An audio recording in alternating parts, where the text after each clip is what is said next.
Federal government withdraws order to reopen universities after hours of asking the VCs to go back to school. Good morning and welcome to Nigeria Now on Equa Television International. My name is Lois Turaki and I have Stella Elisha Dasho. Good morning. Thank you so much, Lois. Good morning. Stella, I don't mind me, like there's so much happening in Nigeria that my attention is actually, wrapped around it. Possibly maybe that's why I'm so wrapped into what is happening right now. I don't understand. Are you part of the VCs? You said, when you begin to hear issues like this, I'm like, seriously?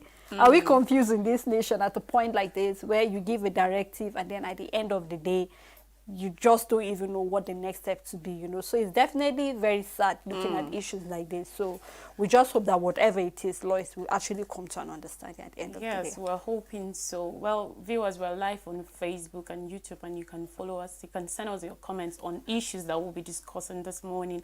And as usual, we always talk about the issues that are burning in Nigeria. We are right now, we want to look at the issue of ASUU. We've been looking at it over the past 7 to 8 months right now, getting to the 8 months that ASUU have been on strike, the back and forth between ASUU and the federal government, and how they have been, having deadlock meetings and all of that. At the end of the day, we don't see anything happening. And now, earlier, the federal government said they should go back to, even after they went to court with the industrial courts because of the issue of the arts, that the striking lecturers have refused to go back to school, and the order was given to them that they should reopen schools. It was given to the VCs to reopen schools and all of that. And now the federal government is withdrawing, and just like you said, you don't know what next to expect, because one minute we see that they are giving order, the next minute we see that they are withdrawing it. So we don't really understand what is happening, because we are supposed to see things going as it should. If the federal government is saying ASUU should go back to the classrooms, let's see that happen. Not that federal government will give directives and later is withdrawing it, and it's just becoming somehow, to me personally, because why is it that ASUU and the government are not trying to have a common ground? I don't think they should force the lecturers to go back to school, because what they are asking of, they have not already met it. And then we talked about them going back to school, and then probably after 2 months you see them back on the strike again. So we are looking forward to what the federal government and ASUU will at the end of the day come up with, so that this issue of 2009 agreement will be resolved. The money they are looking for, the issue of the payment system, ASUU has chosen what they want, and then we are still waiting to see how this whole chaos will end. This whole drama. Lois, you rightly said it. And then, when the first time on Friday, when the court hearing, the National Industrial Court said that ASUU should actually, resume and go back to schools. And then questions will begin to, come up with the fact that on what basis are you telling ASUU to go back to school? Have most of the demands they have actually been met? Even though I know that when we're to say we're to go back to 2009 agreement, that is what most of this they say they base most of whatever the reasons is on it. Even though I know some of those demands have been met at the end of the day, but we need to come back and say, is it just about those demands, or there's much more than that? If you take a look at most of the way the classrooms are presently, some of the labs are not even functional anymore. Some of the classes is a pity. When you take a look at the environment, it's more like we're living in glorified secondary schools. They give half-baked, teachings to some of the students. And so when you take a look at what federal government is saying, also what ASUU said, at the end of the day, they share blames. Because whether we accept it or not, they share blames. When we take a look at what is the Minister of Education doing so far, for all these meetings they have been having, I can't remember the last time the Minister of Education was present. In fact, the Minister of Labour and Employment said that if this ASUU issue is left with him, ASUU will be on strike for 2 years. He categorically said that, Lois. So what does that mean? That even within the federal government, there is no unity within them. They are having division at the end of the day. Because it's very typical, because when you look at what the minister is saying, what Ngige is saying, what the ASUU chairman is saying, and president is saying, and all of that, you just look at, there is no even synergy between most of the things that they are saying. One time you listen to reports from the Minister of Labour, you hear a different thing that he's saying. He will say they gave so amount of money to the striking lecturers, this and this and this and that. When you reports from the ASU president comes, it's a different thing you hear altogether. When it comes to the minister, it's a different thing. So I just wonder, all these meetings they have, like, what do they actually talk about, and what are actually the outcomes? Because we hear different reports from this. I don't know if it's deliberate for us to have this kind of different reports from all these people.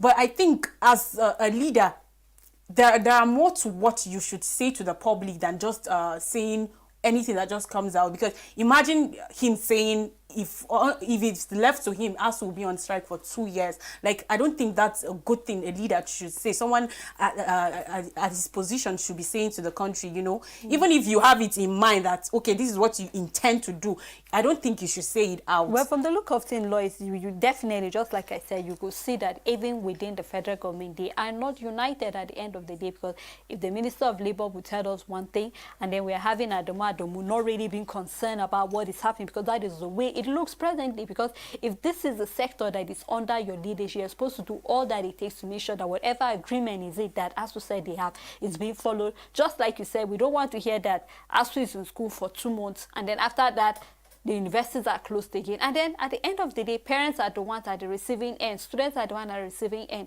You could imagine that after you've planned your future, that in the next 4 years you should be done with whatever course it is.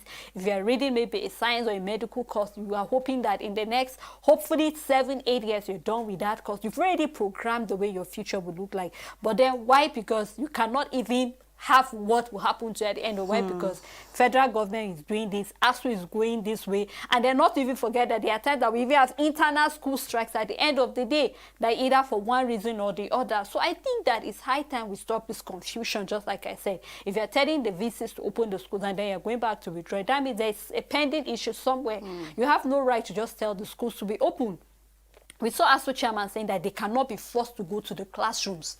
So that means you can say that the strike is over, but you cannot force lecturers to go teach. You can imagine that at the end of the day, you end up rushing curriculum for them. If you're giving them curriculum that's supposed to be covered in 3 months will be covered in 1 month. At the end of the day, we're sending half-baked students into the school or half-baked graduates into the society. At the end of the day, you give them a responsibility they cannot carry out. Why? Because what were they taught at the end of the day? Lois, you and I know that what we're being taught in school is different from what we face in reality.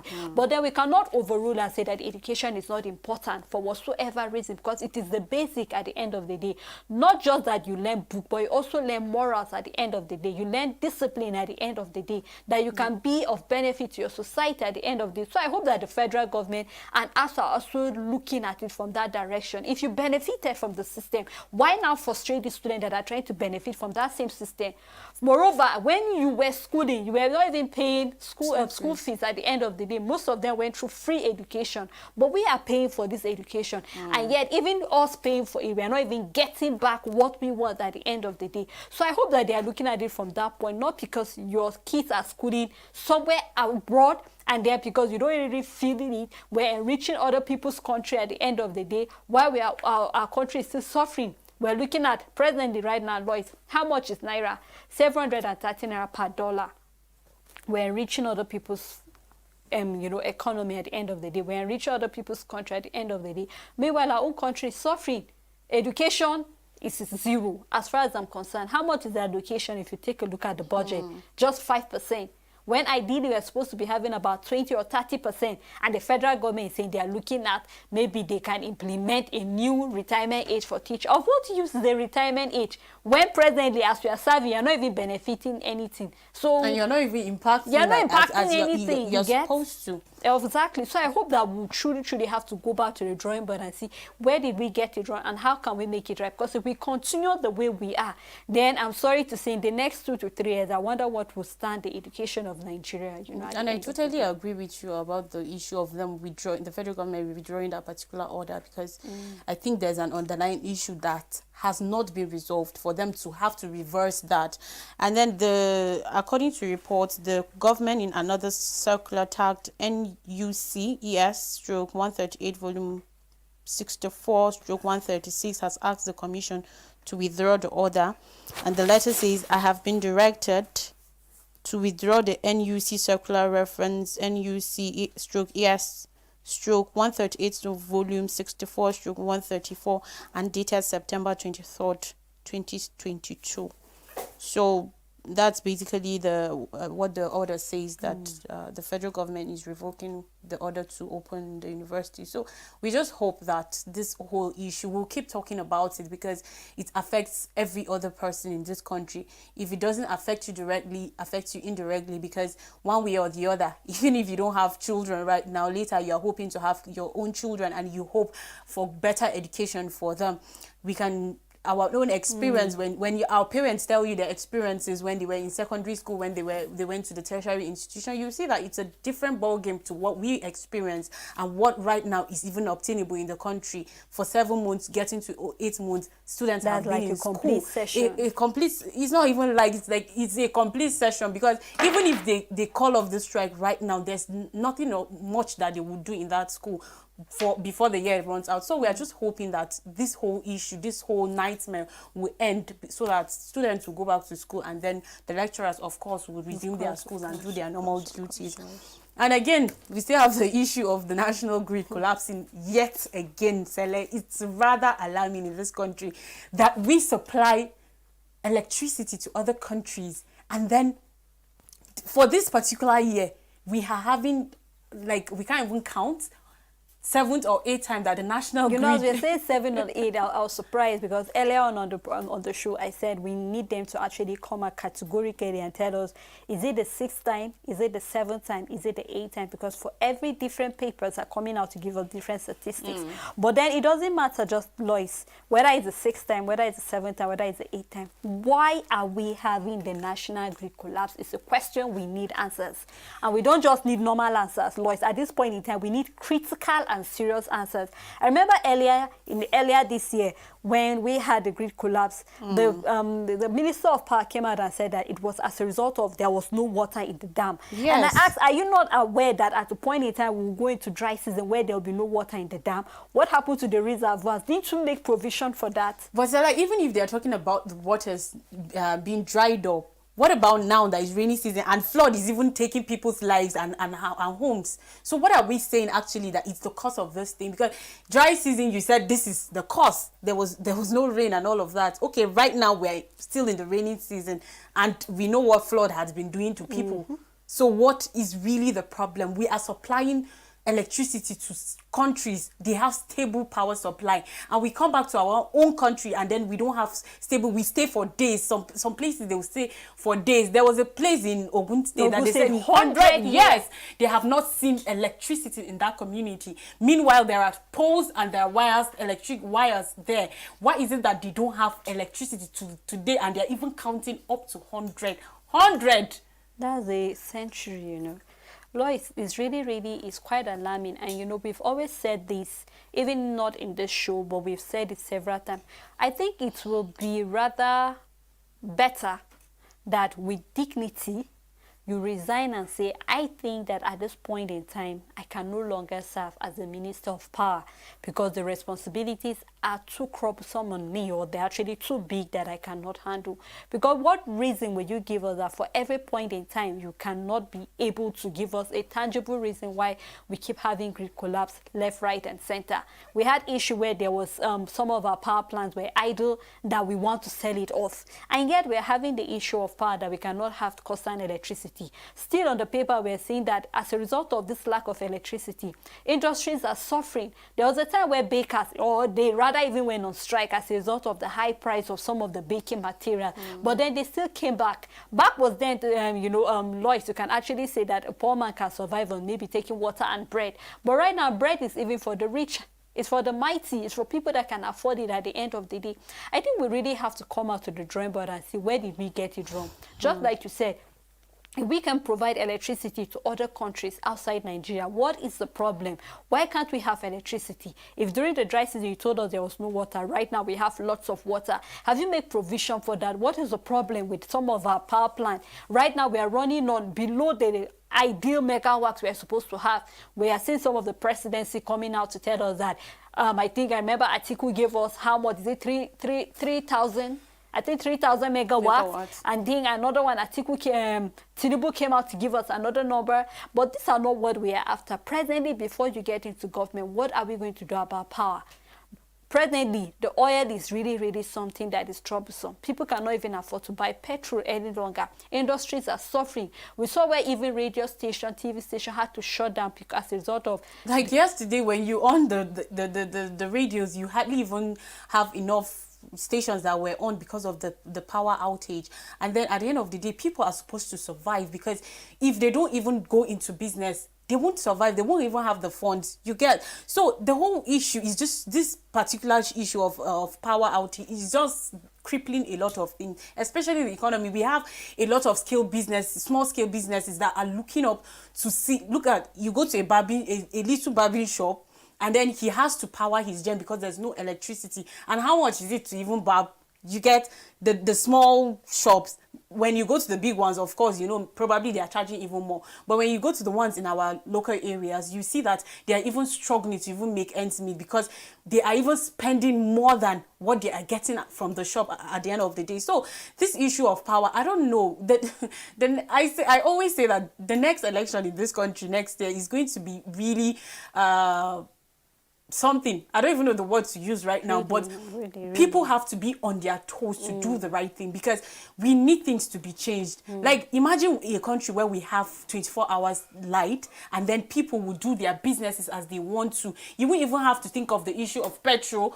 Even if you want to buy petrol, the petrol will be left for people that have cars and other things that they want to use petrol for, not for the generators and all of that. When Nigerians travel out of this country, they go to other countries, they experience good power supply and all of that. And then you will just be wondering, okay, what's happening to your own country that you can't have such luxury? So at the end of the day, you keep wondering what is actually happening in this country. And I feel there are so many things that are deliberate, that people are doing deliberately to suffer others or something. I don't really get it. But then we're just hoping that things would really change. Of course, Lloyd, it really has to change, you know, just like you said, really have to change. So I just hope that, just like I said, we really have to go back. As a minister of power, possibly he needs to be answerable to the masses and give us reasons why we cannot have. If we are hoping that our economy will build up, then we need the light at the end of the day, because just like you said, all these small-scale businesses, whether we like it or not, they contribute to the GDP of Nigeria. So if you don't give them the power that they need to be able to contribute and pay tax and all the revenue you are hoping to generate at the end of the day, where will you not get all these things that you are hoping to enrich your country? How will we get our GDP? So I just hope that we'll really, really look into that, Lois. So before we go, I wanted to talk about INEC. INEC have been up and about their responsibilities these few days, because campaigns are coming very soon. Like, we have less than 2-3 days, I think, or tomorrow. Tomorrow is the campaign. Yeah, tomorrow. So by tomorrow, campaigns will start, and you know, all those stories we've always heard from our politicians doing this and that and all of that. So we've seen that INEC has told these politicians not to bring the issue of hate and ethnicity and really, because this country, it has really been divided by ethnic and religious lines, and then we have a lot of issues going on in the country. So I'm also trying to urge people out there to not listen to all this kind of campaigns that will come up at the end of the day to separate people or to divide people. Let's go for people that are competent, people that we've seen their past records that they have done. Because when you look at all these people that are vying for one position or the other, they have been in one position or the other. So when we look at all of these things, we will see who is competent enough for us to go for, and not just do the normal business that Nigerians do. You know, when it comes to election period, that you just go for the person that is your tribe or your religion and all of that. We want to look at, I hope to see a country where we will stop all of these things, that we'll go for people that we see have vision, have the people in their, as in, they have the national interest in their minds or in their hearts, and they want to do the needful for the country. Yeah, you know, Lois, I believe that Nigerians know who they want and they know what they want. I mean, with all the hardship that is happening, we just spoke about the oil. We just spoke about ASU still being on strike. We have our doctors leaving the shores of Nigeria. Of course, this should be an eye-opener for Nigerians to know that we are tired of going for just people that we are from the same place, we are from the same community, we are the same tribe and all that. I think back were those days where you have to go based on religious or whatever reasons are. I think right now, just like you said, we need to look at their track record. What have they done thus far? Are you sure that when we give them the mantle of leadership, they'll be able to do what is expected? Yesterday, I said something. I said, we are the employers because we employ them, because we are the ones that will invite them into the positions we want them. We will vote them in. And so when we feel that when you're not doing something right, we can vote you, we can call you back home and then get somebody there. I think these politicians will know that we are out for business. We are not here to play anymore, because we're really, really tired of the way things are happening. I mean, we are looking at us, we are hoping that our youth out there will not be served as stocks at the end of the day. Because when you are being arrested, none of these politicians will come to your aid at the end of the day. Your parents will be left to actually cater for you, look for how to bail you out. So just like we said, I'm really happy that INEC have actually categorically said no hate speech, nobody should come out with any scandalous language or whatsoever. If they should come to any media station, they should be given equal right regardless of what party they belong to. But I think right now we are not after the parties. We are after the candidates in the parties. We want to know who is capable of taking Nigeria to the next level. It's not all about your manifestos and coming to tell us cheap lies and giving us lip services. I think we are sick and tired of that. We've heard that over and over and over. Right now, what we are after are leaders that will actually come and lead us out of this suffering we are actually going through presently. Even though some people are saying that it will take Nigeria about 17 years to get back to its former glory, but I believe that we can still get it right if only we are willing. We have to take the deliberate step to actually change the narrative of the way things are happening presently in the country. So, you know, I always say that the government, we are not supposed, the people are not supposed to be scared of the government. The government is supposed to be scared of the people, because we bring them to power. We are living in a democratic period. Of so course. if we don't vote, if we don't, you know, most people always say their votes don't count and all of that. But we keep saying, if your vote don't count, those people will not even come after you, will not cajole you, will not, the campaigns, they won't even do all of that, because they know that they can just be in power whenever they want to. But they need the people to be able to be in power one way or the other. So everything lies in our hands. When we have the voters card, which is your ticket that you will use to cast your vote, at the end of the day, if you don't have it, you can't even smell that place to even say you want to cast your vote or do anything there. But once you have your PVC and you are up to that age of 18 and you have your PVC, you will go cast your vote, and then it will count in one way or the other. We should stop. I know we've been telling people that they should remove that mindset from their hearts that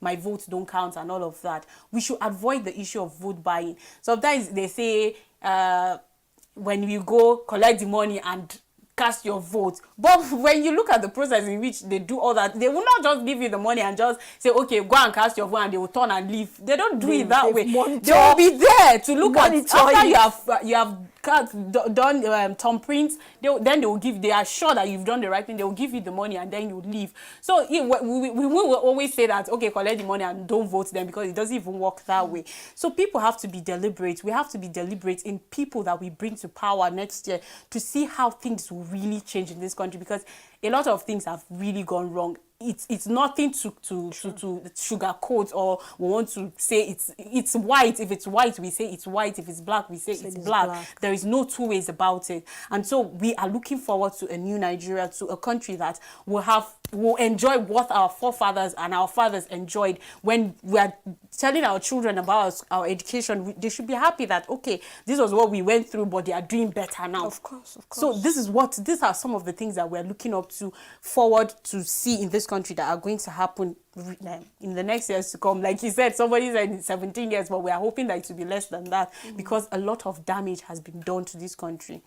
So, of course, Lois, thank you so much. You know, like you just said, you just said my mind, and just like we said, we'll not get tired of telling the people out there that if they feel that this politics does not affect them, believe you me, when we vote the leaders into power, the policies they will actually set will actually affect us. So I hope we'll be wiser and do the smart thing at the end of the day. Yes, and we have a comment on Facebook from Thaddeus Shegnan Johanna. He said, "Good morning, Equa Television. May God bless you guys for your wonderful analysis."